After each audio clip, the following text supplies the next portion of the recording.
And we now come to the highlight of this program, and that is the meditation of the Word of God. Wherever you are watching right now, let us open our hearts as we receive the Word of God to be ministered by our program speaker, ang lingkod ng katotohanan, Apostle Jonathan S. Furiol.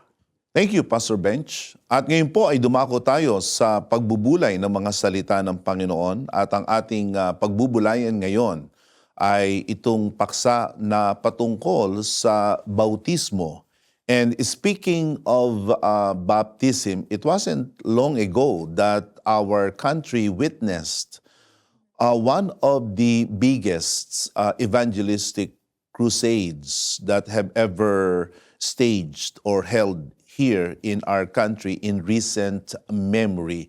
Sa nakaraang evangelistic crusade na tinatawag nating Home Free Global Crusade, which the PMCC Fourth Watch sponsored, we were able to witness thousands and thousands of baptism, and many of those who were baptized experience an extraordinary feeling, both in the emotional aspects as well as in the spiritual aspects. Sa katunayan, sa patotoo ng marami ay nadama nila ang pangangailangan na sila ay mabautismuhan, at inyong makikita sa mga coverage na ginawa ng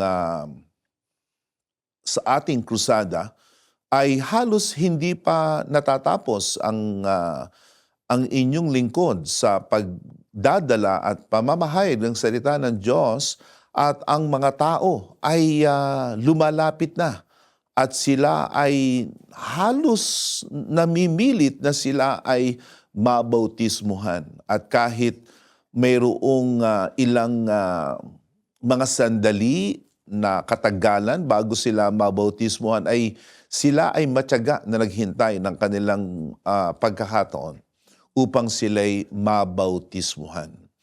And this is something that I would like to address so that we can have a clearer understanding of what thousands of our fellow Filipinos, if not what so many around the world have gone through as they respond by faith in the call to make Jesus as their Lord and Savior through the Home Free Global Crusade. And so at this time, I would like to share to you the essence of baptism. But before we do that, I'd like to invite all of us to pray.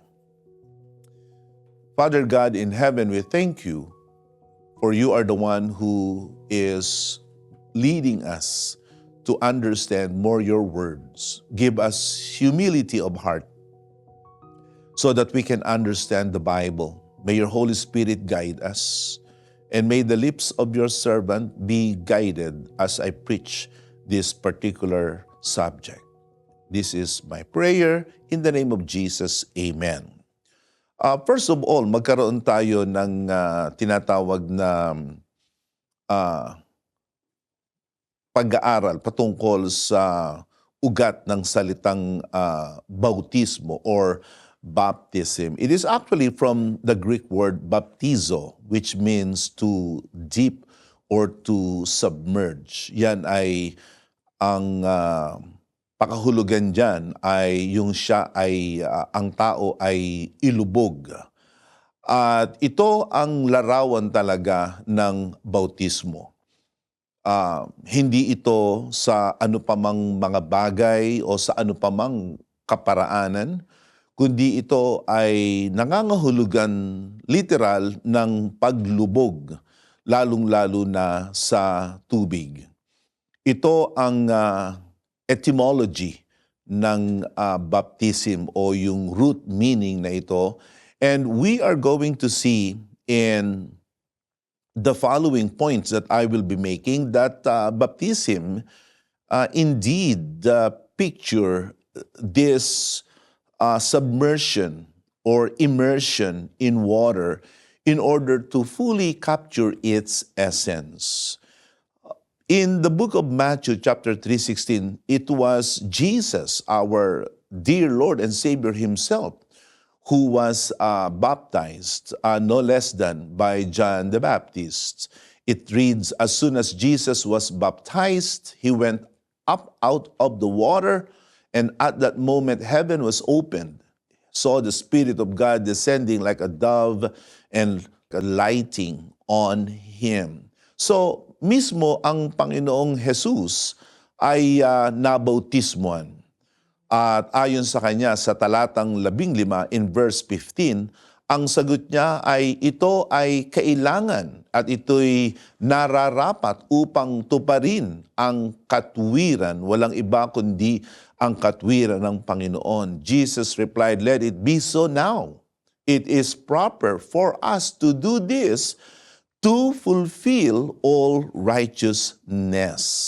And so, Jesus himself did not exempt his person from being water baptized. And Jesus eventually commanded his apostles to baptize those who were being made disciples. In Matthew 28 verse 19 says, therefore go, make disciples of all nations, baptizing them in the name of the Father, of the Son, and of the Holy Spirit. So ating makikita dito na hindi pwedeng maging tunay na alagad ang sinuman maliban na sila ay bautismuhan muna sa pangalan ng Ama, ng Anak at ng Espiritu Santo. That in itself shows the essentiality and the indispensability of baptism. Baptism is necessary. It is a prerequisite, paunang pangangailangan bago ang isa ay makasunod sa Panginoong Jesus. Sapagkat yan ang ibig sabihin ng alagad ay tagasunod ng Panginoong Jesus. And baptism was a prerequisite. So, a person could be able to follow Jesus. Jesus himself went through baptism. He also commanded baptism to be done. It was reiterated in the book of Mark in chapter 16 in verse 15. This is what the Word of God says. Go into all the world, preach the good news to all creation. Whoever believes and is baptized will be saved. Whoever does not believe will be condemned. And so it's sufficient to say that baptism is so essential to one's discipleship and even to one's claim to salvation to neglect it. Hindi talaga to pwedeng baliwalain o ito ay maliitin o isa-isang tabi, lalo na sa ating pagsusumikap na maging alagad ng Panginoon at tumanggap ng kaligtasan. Jesus commanded baptism. The apostles taught baptism. In the book of Acts, in chapter 2, in verse 38, it says there, Peter replied, repent, be baptized, every one of you, in the name of Jesus Christ, for the forgiveness of your sins, and you will receive the gift of the Holy Spirit. The answer of Peter was actually to the question in verse 37. And this was the corporate question of the people. When the people heard this, they were cut to the heart and said to Peter and the other apostles, brothers, what shall we do? Ano ang aming gagawin?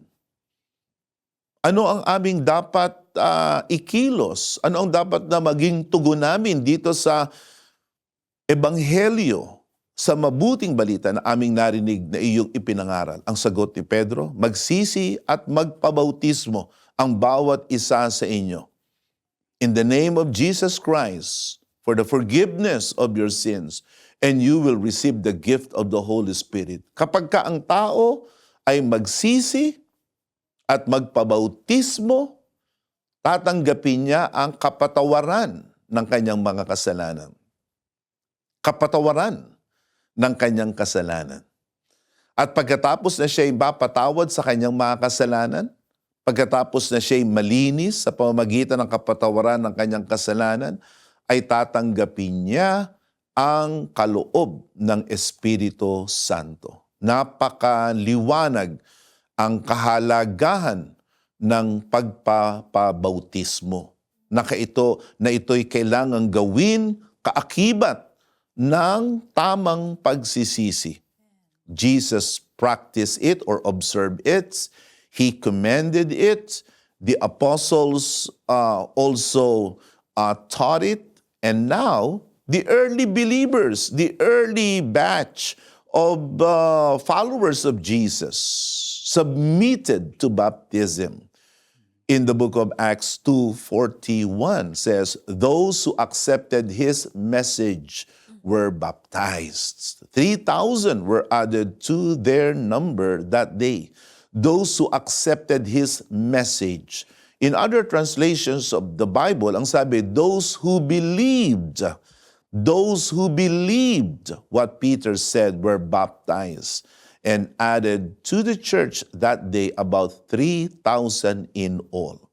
So, makikita natin dito ang kahalagahan ng bautismo.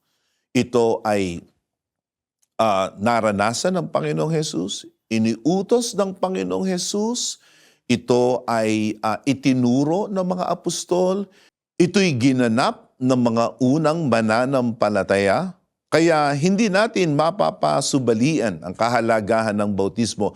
At nais ko rin idagdag na bago pa ang bagong tipan na mangyari, ito ay inilarawan na sa lumang tipan. Makikita natin ito sa unang Korinto, sa kapitulo 10, sa talatang 1 at 2. 1 Corinthians chapter 10, verses 1 and 2. It was actually typified. It was already somewhat illustrated by the collective experience of the nation of Israel as they passed through in the Red Sea. It says, I do not want you to be ignorant of the facts, brothers, that our forefathers were all under the cloud and that they all passed through the sea. They were all baptized into Moses in the cloud and in the sea. So even in the Old Testament, baptism was somewhat recognized as a type. Yung naranasan ng bansang Israel ay isang paglalarawan ng bautismo. Hence, the original meaning of the word baptism is baptizo means to be submerged or to be deep. Now, there are so many wonderful things that we can say about baptism, but one primary truth that we must understand about baptism is this. It is identification with Jesus. It is identification with Jesus. Ano ibig sabihin na identification with Jesus? Ang ibig sabihin, ikaw ay nagkakaroon ng pakikisamang mainam sa Panginoong Hesus, lalong-lalo na sa kanyang kamatayan at pagkabuhay na maguli. It is identification with Jesus. It is like being like Jesus. In Romans chapter 6, verses 3 and 4, this is what Paul wanted to illustrate when one is baptized. Or don't you know that all of us who were baptized into Christ Jesus were baptized into His death? Pag pala tayo ay binautismuhan, lalong-lalo na at tayo ay ilubog sa tubig, yan pala ay naglalarawan na tayo ay kasamang namatay ng Panginoong Jesus, especially during the time disciples who were deceased and those who have died were actually buried. And that was the illustration that the Apostle Paul was underscoring.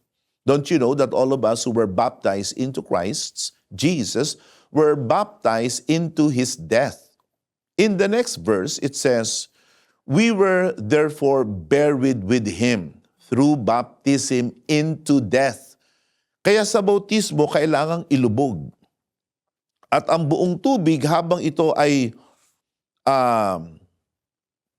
nangingibabaw sa buong katawan ng taong binabautismohan, yon ay paglalarawan kung papaano ang isa'y inililibing na kasama ng Panginoong Jesus sa kanyang kamatayan. Kaya alam natin, ang nililibing ay tinatabunan ng lupa at walang anumang bahagi ng katawan ng inilibing na makikita. We were therefore buried with him through baptism into death, in order that just as Christ was raised from the dead through the glory of the Father, we too may live a new life. So, pagkatapos sa ilang napakaikling sandali ng tao ay mabautismuhan at ilubog sa tubig, siya ay iaahon kaagad. At yon ay nagpapahayag at naglalarawan sa napakagandang paraan ng pagkabuhay na maguli ng Panginoong Jesus. Kaya ang binabautismuhan sa sandali na siya'y ilubog sa tubig at siya'y iahon, yon ay naglalarawan ng kamatayan at pagkabuhay na maguli ng ating Panginoon. And that is our first ever acts of identification with Jesus. Everyone must start with baptism. In the book of Galatians 3:27, here's another picture that best illustrates what baptism is. All of you who were baptized into Christ have clothed yourselves with Christ. All who were baptized into Christ have clothed yourselves with Christ. Ibinibihis daw si Kristo. Kaya ang binabautismohan ay nagiging bagong tao na. Siya ay nagmimistulang bago at sariwa at kaaya-aya sapagkat yung kanyang lumang pagkatao ay kanya nang hinubad, inalis at ibinihis niya na si Kristo. Isn't that a very rich and powerful illustration of identification with Christ? That's what happens.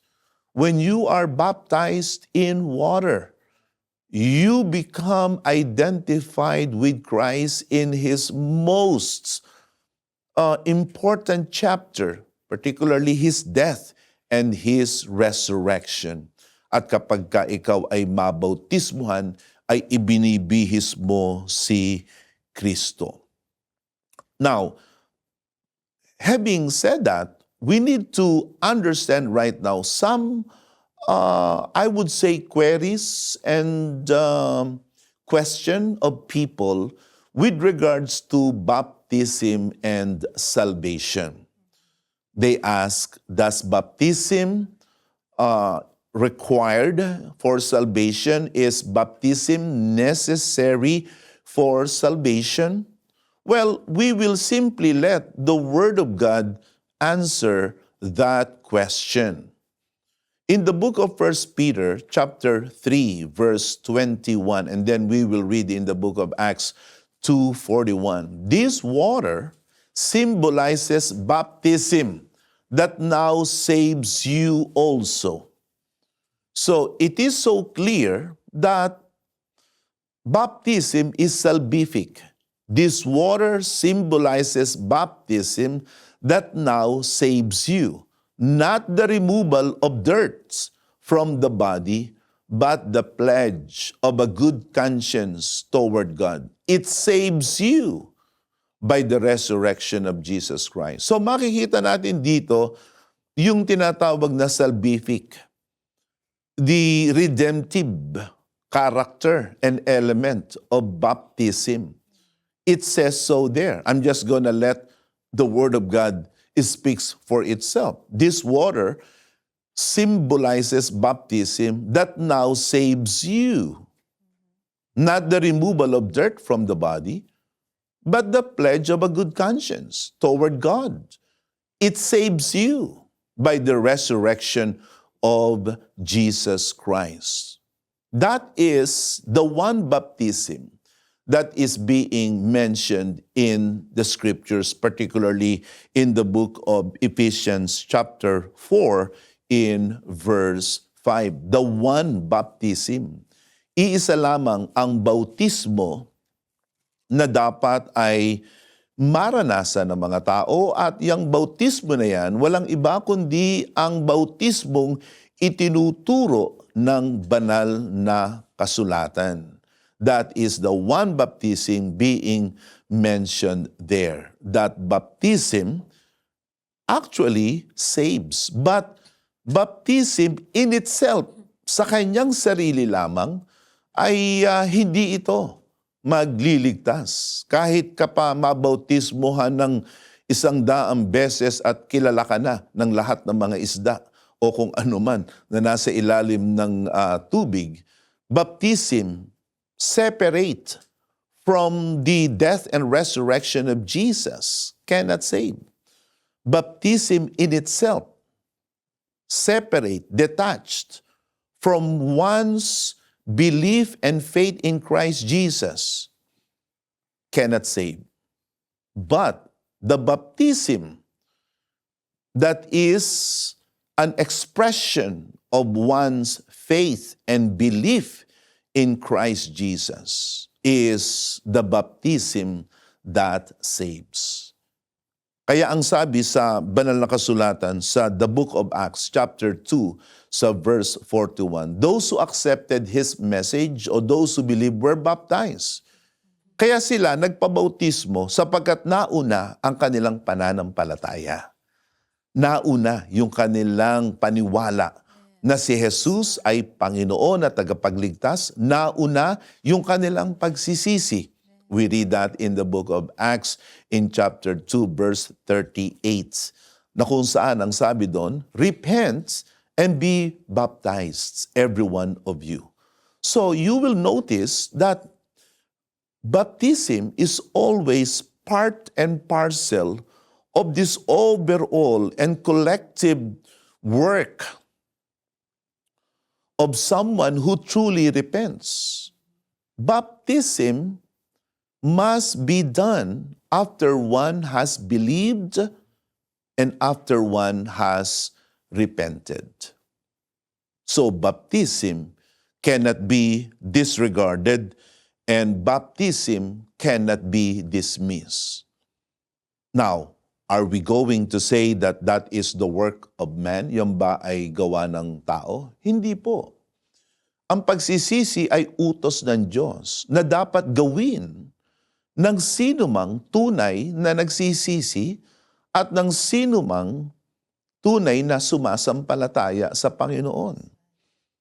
Baptism on its own cannot save. Just as one who has faith, who has belief, cannot dismiss baptism.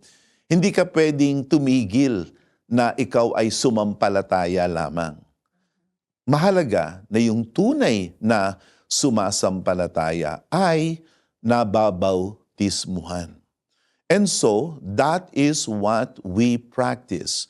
We preach that one has to put his faith in Jesus and to believe in Him as Lord and Savior. He must repent from his sins, turn from his sins, and he must be baptized.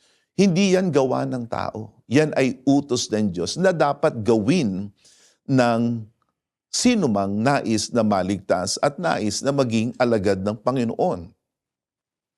Ang gawa na hindi karapat-dapat, the work that nullifies and negates and disqualifies one from being saved is the work of man, separate from the commands of God.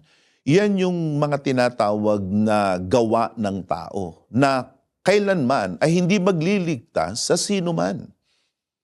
In the book of Ephesians, in chapter 2, verse 8, it says there so clearly, it is by grace you have been saved through faith.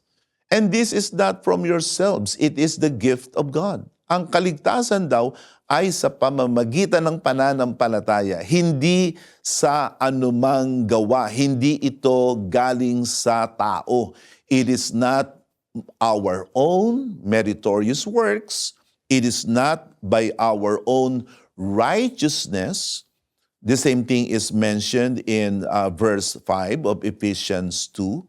It says there, made us alive with Christ even when we were dead in transgressions. It is by grace you have been saved. So, none of our works can save us. Walang magagawa ang ating sariling gawa. Ang bautismo ba ay sariling gawa ng tao? Hindi po. Yan ay utos ng Panginoong Jesus. Yan ang kanyang kabilin-bilinan na dapat nating gawin, na kailangan na tayo ay mabautismuhan. Ang Panginoong Jesus ay naranasan ito, ang mga apostol, itinuro ito, ang Panginoong Jesus, iniutos din ito, at ito ay ginanap ng mga unang mananampalataya at ngayon ay patuloy na ginaganap. Pero hindi ito gawa ng tao. Ito'y utos ng Diyos na dapat gawin ng sumusunod sa Kanya. So, we need to therefore separate the work that is done by a man, separate from God's will and commandment, and the work done by someone who obeys God and believes in God. That's why he follows. And so, in Titus 3 in verse 5, maliwanag ang sabi doon na hindi sa anumang gawa natin. He saved us not because of righteous things we had done. That is so crystal clear. Wala tayong dapat gawin para maligtas. Ngayon, ang pagsampalataya ba ay gawa ng tao? Let's say, when I confess, use the power of my speech to confess Jesus as Lord and Savior, is my belief not something that is a work? It is a work. I need to exercise the power of my speech when I submit to baptism. Is it work? It is work commanded by Jesus. Because it says so in Matthew, or I should say in Romans chapter 10, in verse 9, that if you confess with your mouth, so kailangan may gawin ka. Ano sasabihin? Ipapahayag mo. Hindi ka pwedeng maging pipi. Alam na ng Diyos. Hindi. Kailangan mong ipahayag. Ano pa ang gagawin mo? Sasampalataya ka sa iyong puso. Ganun din ang bautismo. Kailangan mong gawin ito. Subalit hindi ito gawain basta-basta ng isang tao. Hiwalay sa utos ng Diyos. Anong utos ng Panginoong Jesus? Kailangan tayo ay mabautismuhan. And when you are baptized, then you will receive forgiveness of your sins and you will receive the gift of the Holy Spirit. Now, siguro narinig nyo na yung katwiran ng ibang mga mananampalataya na sinasabi nila, papaano na yung magnanakaw, yung tulisan na napako kasama ng Panginoong Jesus? Bakit siya ay kinasama ng Panginoon sa langit? Hindi siya nababautismuhan. Well, sino namang pobre ang nakapako ay hindi mo na kailangang bautismuhan yon.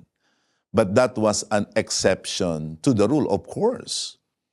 Hindi naman lagi-laging naulit yan. At ang Panginoon, nakikita ang puso noong tulisan na yon. So He took an exception so that he will receive an exceptional expression of grace. However, subalit, kung titingnan natin ang naging kalakaran ang naging kalakaran sa banal na kasulatan, ay makikita natin na lahat ng sumampalataya ay nabautismuhan. Now, let me also say this, going back to the thief at the cross. Yung thief ba, what was the condition of the thief? Ayaw niya ba o hindi pwede sa kanya? Kasi magkaiba yon. Hindi natin masasabing ayaw niya. Mas malamang masasabi natin, hindi pwede sapagkat siya ay nakapako sa krus. So, ano ang kalakaran sa banal na kasulatan? I would like to submit to you na lahat ng sumampalataya sa banal na kasulatan, lalong-lalo na sa mga eksena na aking bibigkasin, ay lahat sila'y nangabautismuhan sa tubig. Halimbawa, ating makikita dito ang 3,000 people. They were all baptized. Look at that in the book of Acts in chapter 2 in verse 47 or 41. Those who accepted his message were baptized. 3,000 were added to their number that day. 3,000 versus 1 thief at the cross. So, ang susundin natin ay itong ginawa ng 3,000 kaysa itong isang tulisan na nakapako sa krus. The prescriptive act was the 3,000 baptism that happened on the day of Pentecost. Okay? Now, look at that also here in the condition of the Ethiopian Jew in chapter 8, verse 36 of the book of Acts. They traveled along the road, they came to some water. The eunuch said, or the prince said, "Look, here is water, why shouldn't I be baptized?" And then in the next verse, it says there, and he gave orders to stop the chariot. Then both Philip and the eunuch went down into the water, and Philip baptized him. So the 3,000 were baptized on the day of Pentecost. The Ethiopian eunuch was baptized on the very moment he understood the preaching of Philip. And then Cornelius, the Roman centurion, in the book of Acts chapter 10 in verse 48. It says, so he ordered that they be baptized in the name of Jesus Christ.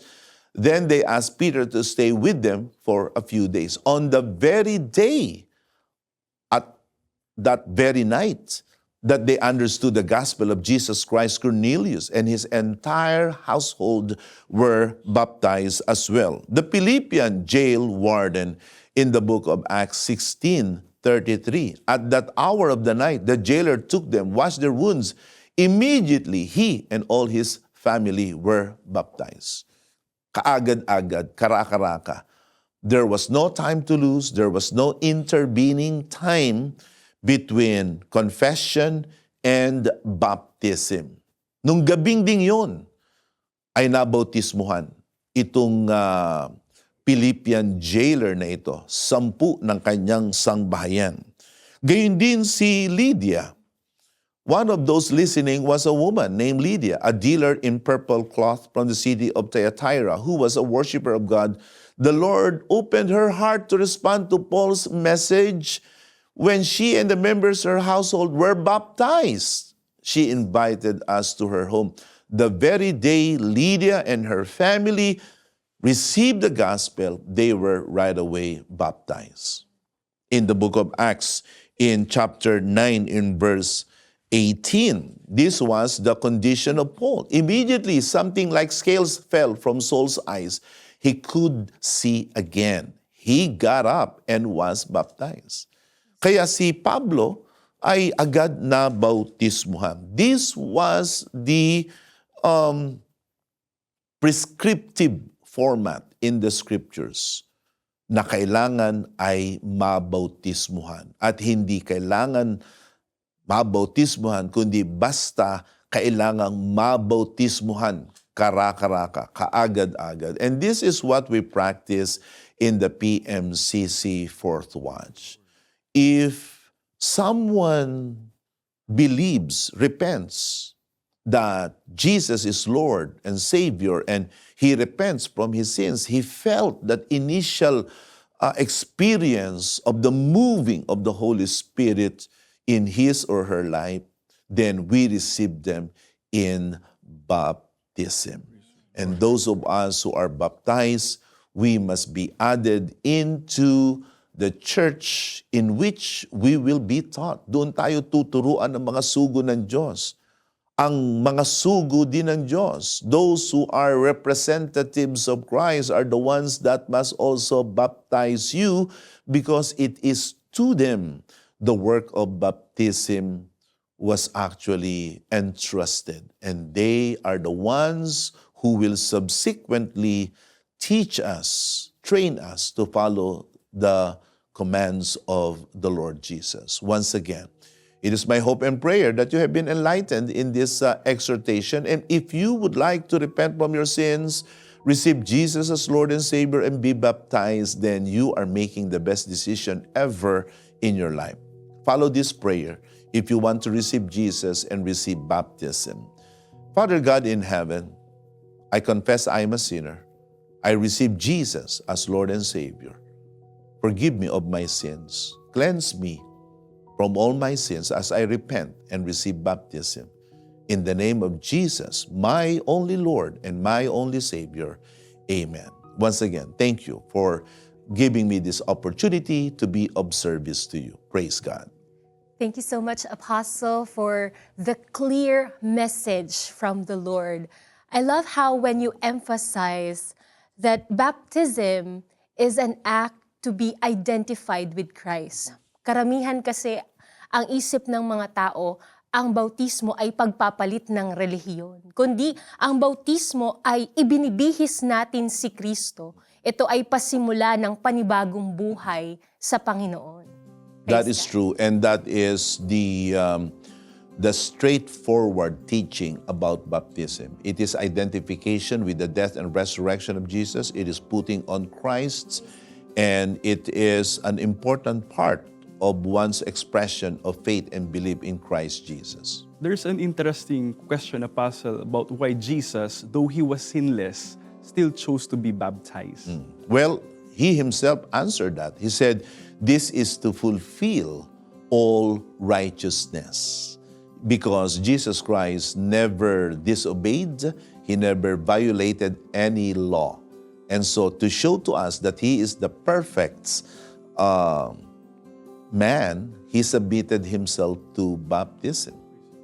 And I would love to commend the Home Free Global Crusade that is done by the PMCC Fort Watch because it is the most faithful to the biblical example of the New Testament evangelism. Kaya nagpapasalamat po tayo sa ating Panginoon dahil napakarami pong mga kaluluwa ang tumugon sa panawagan ng ating Amen. Panginoon na pumasok sa tipan nito pong bautismo. Yeah, I fully agree with you, Sister Sheila, that evangelism we do is the most faithful to the New Testament evangelism, na yung sumasampalataya ay bautismuhan. Nung araw na yon, kung may pagkakataon, kung mayroong kalayaan, bautismuhan.